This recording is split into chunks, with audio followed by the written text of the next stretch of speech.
Presiding Officer, with the interests of members of the Scottish Parliament Amendment Act 2016 becoming law, we now need to amend the Code of Conduct for MSPs and the written statement forms which set out the information which members are required to provide when registering interests.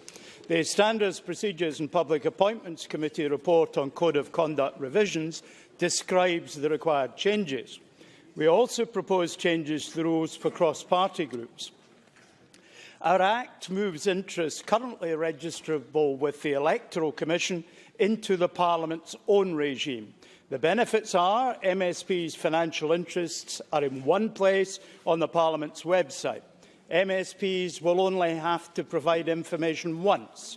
Parliament officials can advise members on all their interests. The complaints process is now all in the hands of one body, the Commissioner for Ethical Standards in Public Life in Scotland. The Electoral Commission, who will now rely on our collecting the data they need, are satisfied with the proposed changes, which I am asking Parliament to approve today. Members, new and old, can rely on sage advice from our clerks on registration matters. Talk to them, listen to them, protect our individual and collective reputations. The 2016 Act enhances the sanctions available after breaches of the rules, broadens the existing paid advocacy offence and adjusts the threshold for registering certain gifts. All of the changes are set out in the revised Code of Conduct. Now, on cross-party groups.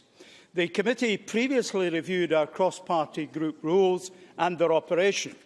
Too few groups fully complied with the form and intention of our rules. So twice a year we now consider a report on the activities of groups and their compliance with the Code.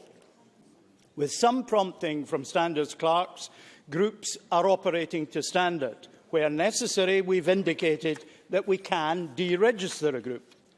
We have, in this context, also considered whether the rules are working effectively and whether there is a need for further change. In part, this was driven by our consideration of some complaints in recent times against groups. The revised Code of Conduct will provide clarity for the committee and the public on the status of attendees at meetings and certainty for groups on the purpose and timings of their AGMs. We also consider that automatic re-registration of a group in a new parliamentary session should not continue. Prior to our agreeing registration, we now routinely assess whether a group's proposed remit overlaps with others.